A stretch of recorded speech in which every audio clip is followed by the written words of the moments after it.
tout à fait d'accord avec ce qui a été dit sur le tweet du garde des Sceaux démissionnaire.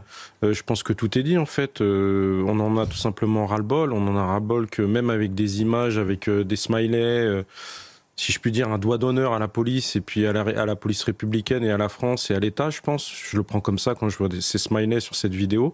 Il y a deux doigts d'honneur en fait. C'est la vidéo et puis la décision qui tombe. Voilà, en fait, c'est deux messages terribles. Alors eux, on en a l'habitude que certains délinquants transmettent via les réseaux sociaux à la police et à l'État, et le message terrible de ce JLD qui a pris une décision qui est incompréhensible pour nous. Et puis, alors tout le monde nous dit oui, mais c'est la loi. Ok, d'accord, bon bah c'est la loi, bah changez-la. Des peines minimum. Le mineur à 16 ans, j'en parlais avec un ancien magistrat ce matin sur un autre plateau qui disait oui, on a signé une convention en 1989. Oui, mais en 98, quand la France a gagné la Coupe du Monde, il y avait, je sais, plus d'1 million, je crois, de personnes sur les champs. Ça s'est très, très, très bien passé. Voilà. Et par contre, quand Paris, en 2025, gagne la Ligue des Champions, voilà, on se fait tirer dessus au mortier jusqu'à 5h du matin. Et on voit en 25 ans l'évolution de la société française. Ça a complètement changé. Donc je pense qu'il y a un moment où, comme le dit le ministre démissionnaire, faut évoluer. En fait, la violence, elle est de plus en plus omniprésente en France. Déjà, si vous n'êtes pas en capacité de nous protéger, nous, forces de l'ordre, comment voulez-vous que nous, on vous protège? À un moment, on ne pourra plus le faire. Soit je suis aveugle, soit je suis sourd, je ne sais pas. Qui nous défend? Pas grand monde. Personne. Non, on dit que 80%. Pourquoi 80% des policiers sont syndiqués? Parce qu'il n'y a que nous qui les défendons.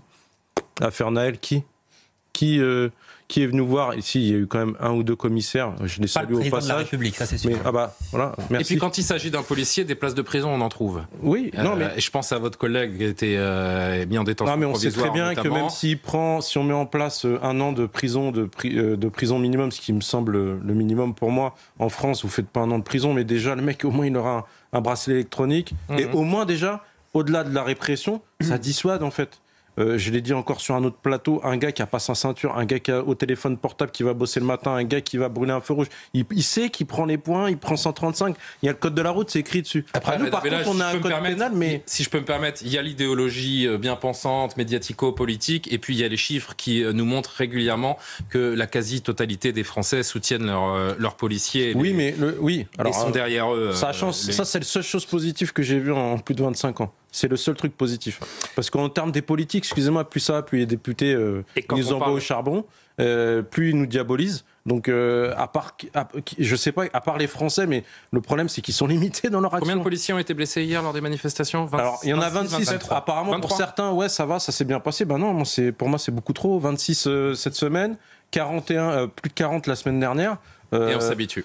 Non, moi je m'habitue pas. Non, mais le système médiatique s'habitue encore une fois. Voilà, je sais que les Français en ont marre. Moi, j'ai pas de solution par rapport à ça, à part comme je dis tout le temps, quelqu'un de courageux qui appuie sur le bouton reset et puis on reprend tout le monde, on recommence. Parce que comme l'a dit Yohann Usaï juste avant, c'est que même si on fait des lois, derrière il va y avoir un conseil constitutionnel. Alors moi, je suis pour l'état de droit. J'aime le cadre. Sinon, j'aurais jamais signé pour être policier. Mais il y a juste un moment où on se dit, on n'est plus 30 ans en arrière, quoi. La violence, elle progresse, et nous, on s'adapte pas, sauf nous, les policiers, bien sûr, parce que pour rappel, on oublie de dire une chose quand même, et comme d'habitude, c'est que les gars, en 3 jours, on a interpellé tout le monde. Et à chaque fois, c'est toujours le même résultat. On interpelle, on remplit, les OPJ, ils bossent comme des dingues sur l'affaire, parce qu'ils savent qu'en plus, c'est un collègue qui est touché, et derrière, le résultat, tout le monde est dehors. Voilà. C'est toujours les mêmes problématiques. De comprendre, non, mais juste avant les JO, le 15 juillet 2024, vous aviez cet homme qui avait mis un coup de couteau à un militaire de Sentinelle à la gare de l'Est et qui avait été poursuivi en 2018 ou 2019, qui a été condamné pour un homicide volontaire. Et en 2024, tout va bien, il est dehors. Il est à la gare de l'Est. Donc, encore une fois, c'est toujours la réponse pénale. Alors, on va dire, oui, mais il est fou, mais il n'y a pas de suivi. En France, il n'y a pas de suivi des auteurs, il n'y a pas de suivi des victimes, il n'y a pas de suivi des individus qui sont complètement déséquilibrés. Et en fait, au final des finales, qui c'est qui va encore gérer la situation, comme on le voit? Et donc, bravo aux collègues. C'est nous. Deuxième point, c'est très intéressant ce qu'a dit votre collègue journaliste. Pourquoi? On est comme sur Bir Hakeim, c'est-à-dire que vous faites face à un individu. Attaque proche de la Tour Eiffel il y a quelques mois. Depuis l'affaire Naël, les policiers ont peur d'utiliser leurs armes. C'est le dernier recours. Et ça, à force, on se met en danger, nous. et parce qu'on a peur, parce qu'on sait que si on sort notre arme, on a un risque de finir en détention provisoire. 4 ou 5 mois, alors qu'on essaye de faire notre job avec le peu de moyens qu'on a. C'est la journée des questions, parce qu'à force on m'en pose, mais moi j'en pose jamais, donc j'en pose aujourd'hui. Juste 10 minutes, si on se place dans cette affaire, 10 minutes avant que cet individu arrive devant l'école. Si les policiers municipaux, nationaux ou gendarmes contrôlent cet individu et qui trouvent la machette sur lui, qu'est-ce qui se passe? Il se passera rien, on va l'emmener au commissariat. Au mieux, si on n'est pas débordé, il fera une garde à vue. Port d'armes, comme il l'avait. Oui, mais déjà. Voilà, l'arme elle va être confisquée, elle va être mise aux dispositions de la justice, mais c'est fini. Le lendemain, il peut refaire exactement la même chose. C'est la racine du problème déjà. Si vous ne traitez pas le problème à la racine, on n'y arrivera pas. Je pense que vous avez tout résumé. Vous savez, sans remettre en cause le droit des personnes placées en garde à vue, ils ont le droit à un micro-ondes, ils ont le droit à 3 repas par jour. Les victimes, quand elles viennent chez nous au commissariat, celui qui paye le café, c'est l'officier de police judiciaire qui va prendre sa plainte, l'agent de police judiciaire qui va prendre sa plainte. Si elle vient à 23h, ce sera comme je l'ai fait, comme je pense tous les policiers l'ont fait de police secours. Soit vous partez en patrouille, soit vous êtes de permanence, soit vous êtes chef de poste. Quand vous êtes chef de poste, les gens viennent déposer plainte le soir.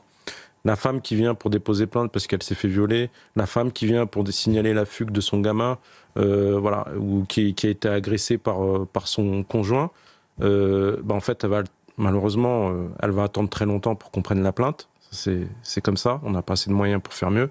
Par contre, elle n'aura même pas le droit à un café. Contrairement au garde à vue qui lui aura 3 repas. Ni un avocat.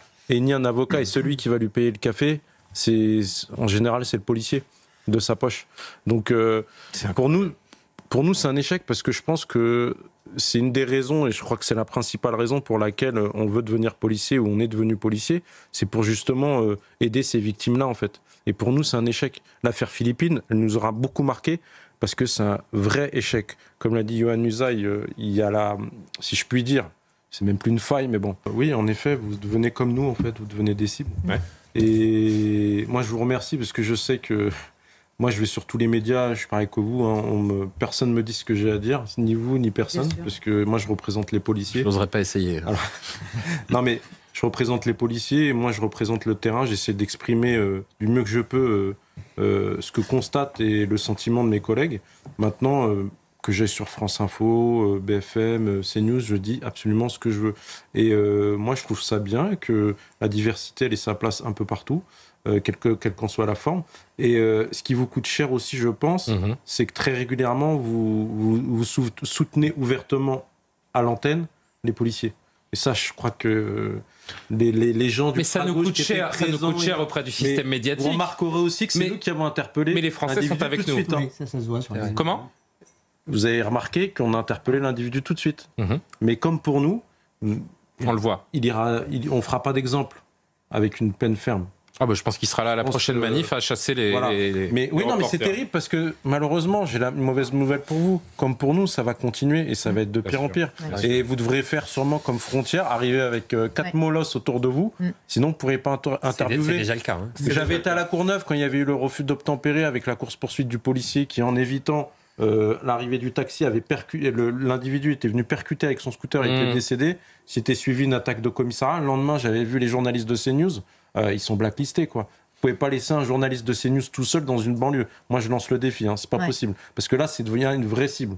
Donc, je pense que c'est dommage parce que c'est tout ce qui concerne la liberté d'expression, tout ce qui concerne l'autorité aujourd'hui dans notre société. On a l'impression que pour certains, on n'a plus notre place.